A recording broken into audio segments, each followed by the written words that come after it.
Ada cerita menarik di balik perang Uhud. Bagaimana sedihnya Rasulullah ketika mendapati puluhan pasukannya wafat di medan laga. Termasuk dua orang yang sangat disayangi, paman dan seorang sahabatnya. Tragedi ini gara-gara 50 pasukan pemanah yang tidak taat perintah. Nah, apakah beliau memaafkan 50 pasukan itu? Mari kita kaji bersama Ustadz Muharram MA.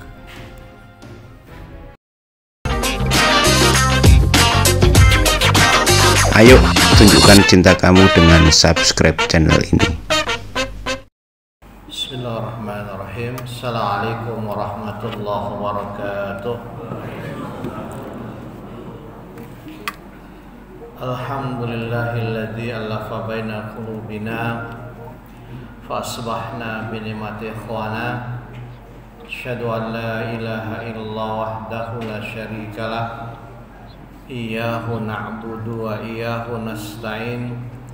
Wa asyhadu anna nabiyyana Muhammadan abduhu wa rasuluh.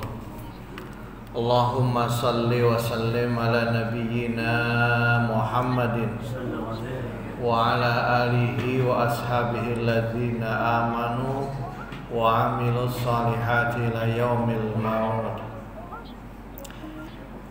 Bapak Ibu sekalian, jamaah salat Isya yang dirahmati Allah.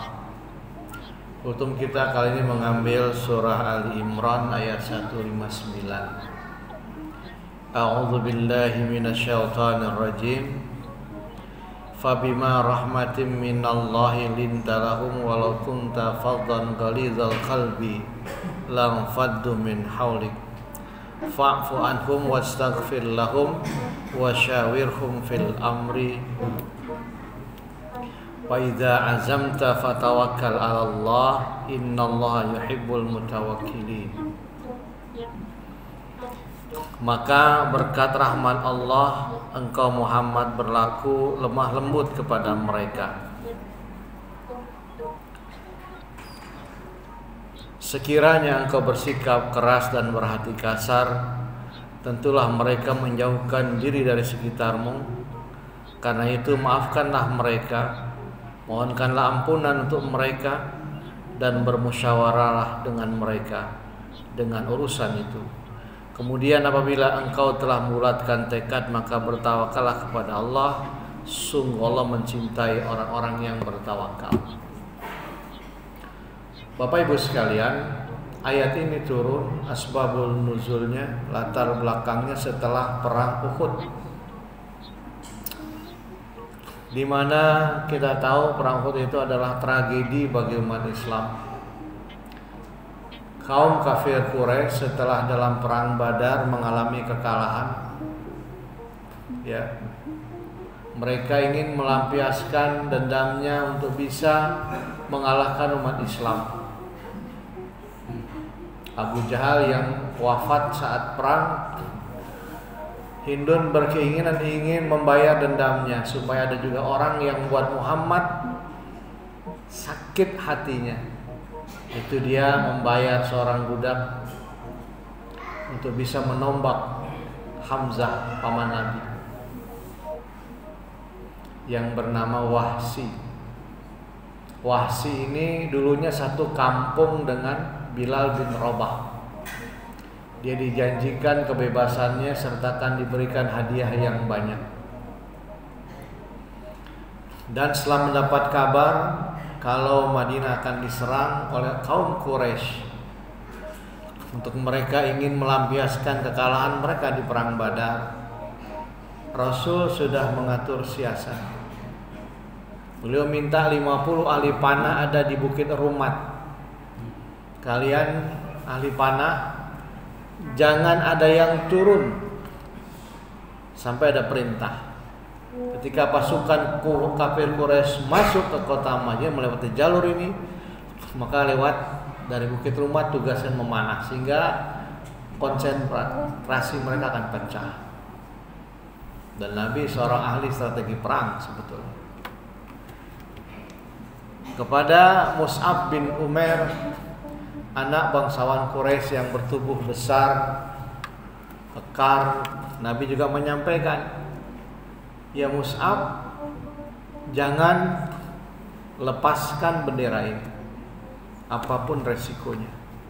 Kan dulu bendera itu simbol kekuatan kita. Kalau bendera sampai jatuh, itu moral pasukan juga jatuh, kita dianggap kalah. Kata Mus'ab bin Umair, sami'na wa ata'na. Seperti yang diduga Rasulullah,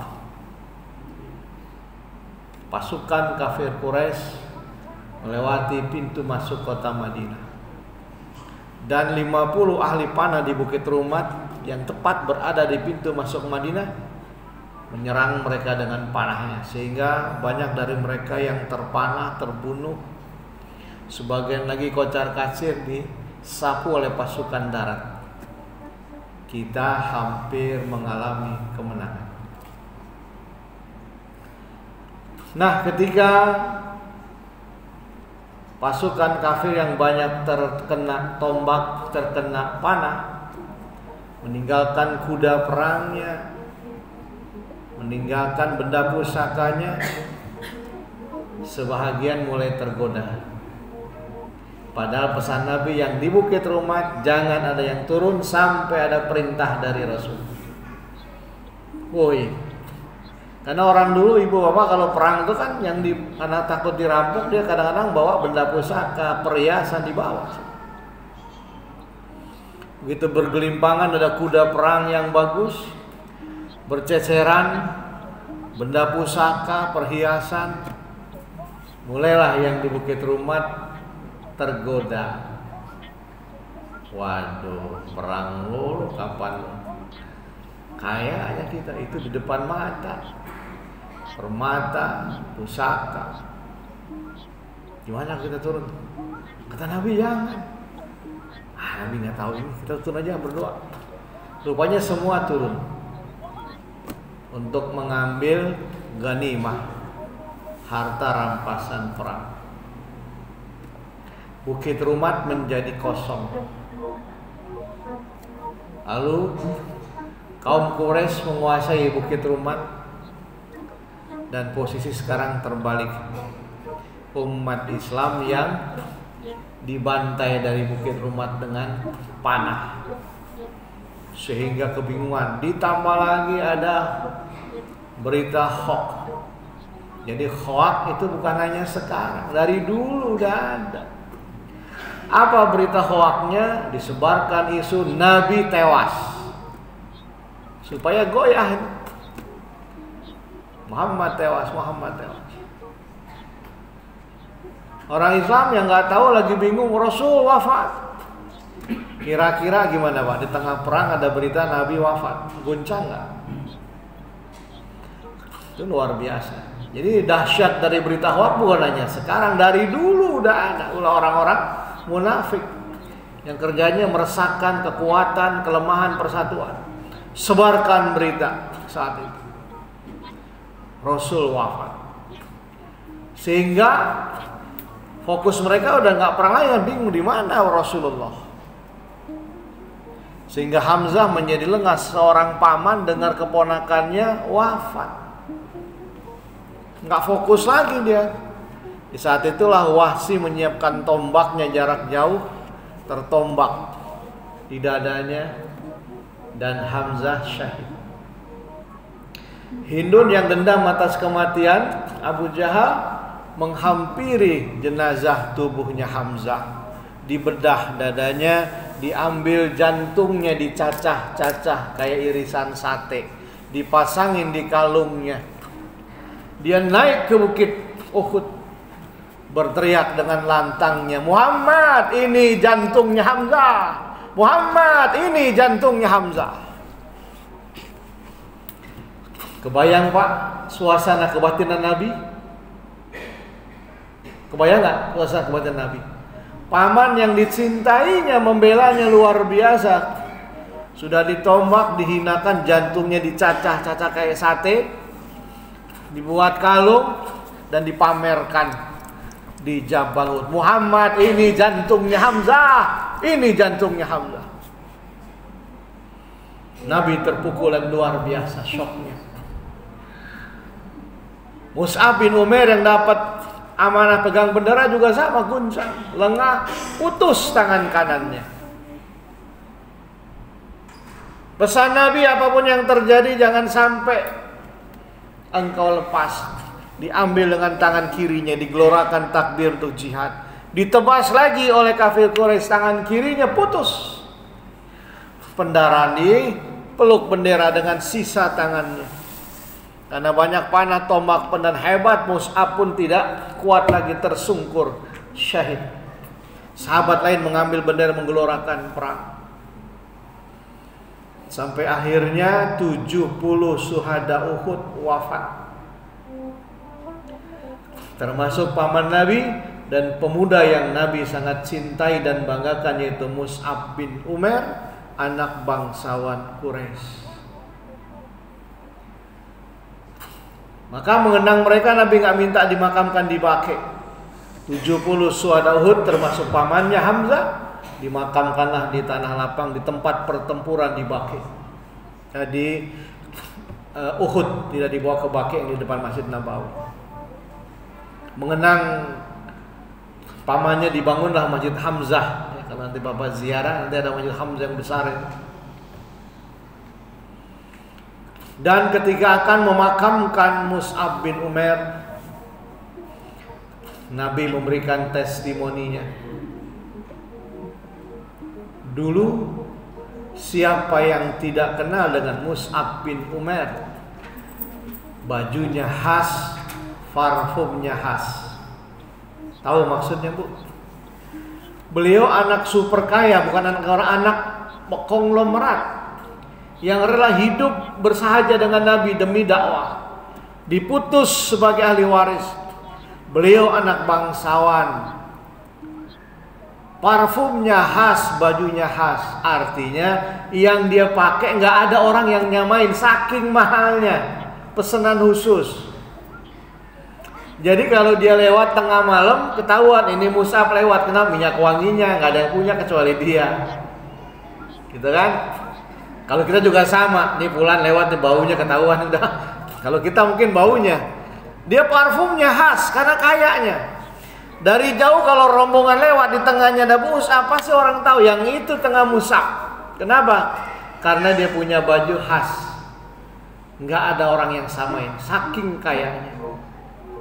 Itu kata Nabi, dulu siapa yang tidak kenal Mus'ab, parfumnya khas, bajunya khas.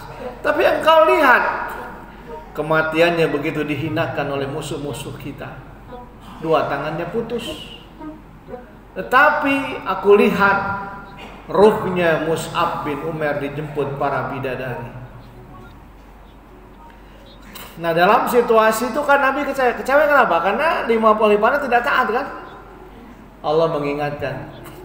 Bayangkan situasi kayak gitu, bagaimana suasana hati Nabi kepada 50 ahli panah yang tidak taat. Ini gara-gara sampean pada nggak taat, paman saya tewas, Mus'ab tewas, 70 syuhada tewas. Mestinya kita menang. Makanya Allah mengingatkan, fabima rahmatin. Kalau bukan rahmat Allah, berat Nabi memaafkan mereka. Jangan. Sebab gara-gara mereka ngejar urusan dunia, ghanimah, yang dipertaruhkan paman Nabi, yang dipertaruhkan Mus'ab bin Umair, anak bangsawan yang luar biasa jasanya kepada Islam. Makanya Allah mengingatkan, fabima rahmatin minallahi linta lahum. Jika bukan rahmat Allah, Muhammad sulit bagi memberikan maaf kepada mereka, bersikap lembut kepada mereka. Siapa? Yang 50 panah ngeyel tadi. Fa'fu anhum, maka maafkanlah mereka, berlapang dada kepada mereka. Akhirnya Nabi menerima ayat tadi. Nabi tetap berlaku baik kepada 50 ahli panah yang melanggar aturan Rasulullah SAW, memaafkan mereka. Maka kaitannya Ramadan, kata Nabi, awaluhu rahmah. Dalam satu riwayat yang lain Nabi menyatakan, ayuhan nas atakum Ramadan syahrul barakah. Wahai manusia, telah datang kepada kalian bulan Ramadan, bulan yang penuh berkah. Yaghsakumullahu fih, di bulan ini Allah mengunjungi kalian semua. Untuk apa? Wa yunzilur rahmah. Allah sedang menurunkan rahmatnya. Maka tumbuhkanlah kasih sayang di antara kita. Tidak ada lagi dendam kusumat. Kemarin mungkin kita habis pilek, habis pilpres, ya begitu kenceng dorongan kita kepada calon-calon kita, sudah selesai. Urusan curang nanti biar sejarah yang akan membuktikan. Jangan gara-gara pilpres kita kayak 2019 kita berantem rame ke MK, dia main peluk-pelukan jadi menhan. Betul, kita mah nggak dapat apa-apa. Ayo kembali bersatu, lapang hati, saling memaafkan di antara kita, tumbuhkan rahmat di antara kita. Jangan lagi ada dendam kusumat yang melemahkan ukhuwah di antara kita. Fa'fu anhum wastaghfir lahum, kata Quran. Berilah maaf dan ampunan kepada saudara. Ya, jangan kita dendam kusumat dengan saudara sendiri, bisa berlaku lembut kepada orang.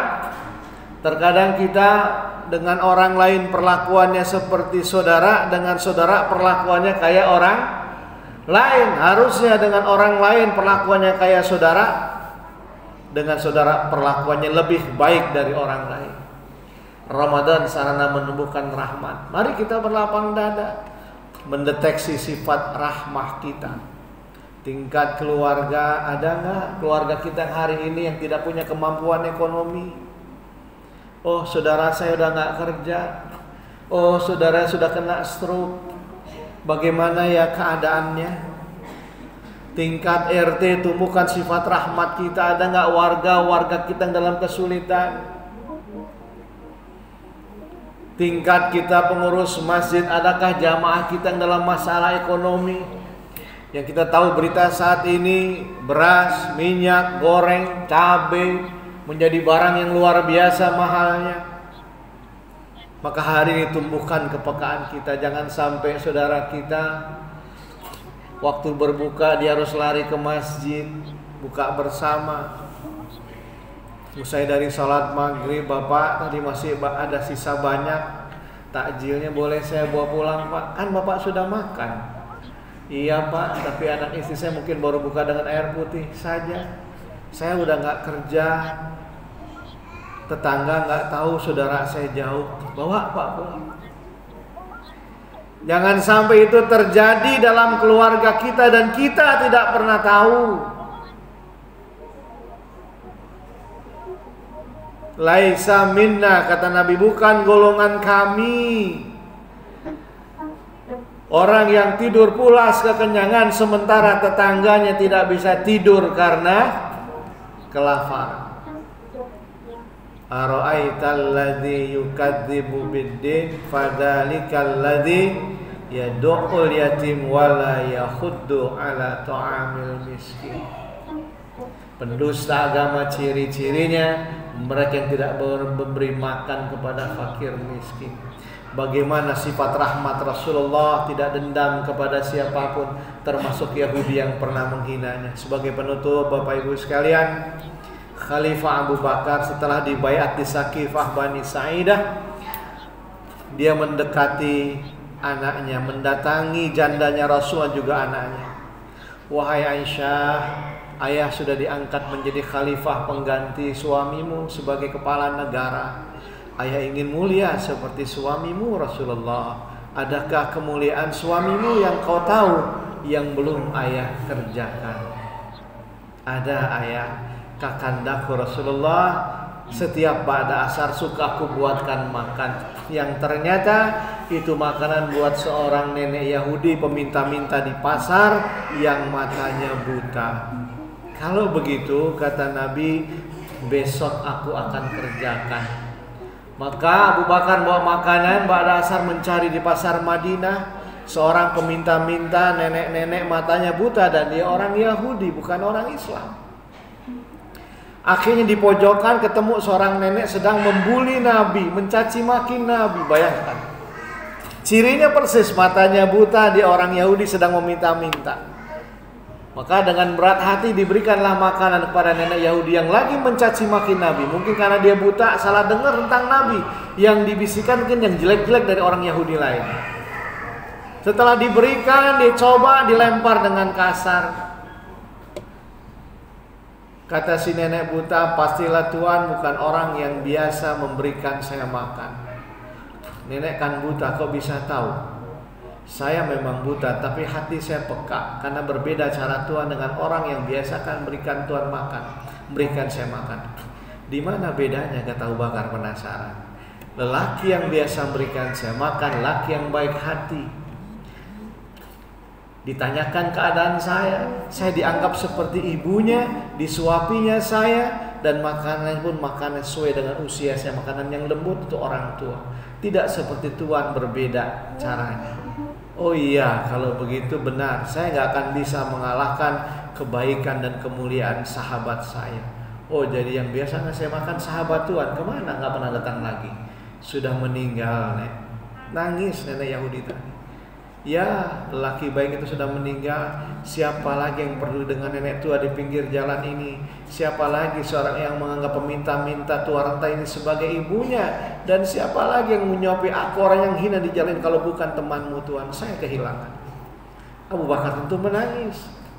Nek, engkau belum dekat, belum pernah melihat. Saya puluhan tahun mendampinginya, melihat penderitaannya, kesabarannya. Saya jauh lebih kehilangan daripada engkau. Siapa teman Tuhan yang baik itu? Muhammad yang setiap hari kau caci maki. Tambah meledak tangisnya. Tuhan, jikalau Muhammad lelaki yang baik hati, berakhlak mulia, pasti ajaran yang dibawanya ajaran yang penuh kemuliaan dan kebaikan. Kalau begitu Tuhan, Islamkan saya. Maka Ramadan menumbuhkan sifat rahmat yang mari kita hidupkan. Semoga Ramadan berikan rahmat bukan hanya kepada kita, kepada seluruh alam ini. Wallahu bishawab, benar datangnya dari Allah, keliru dan salah kealfaan kesilapan saya pribadi. Kepada Allah saya beristighfar, pada jamaah saya mohon maaf. Assalamualaikum warahmatullahi wabarakatuh.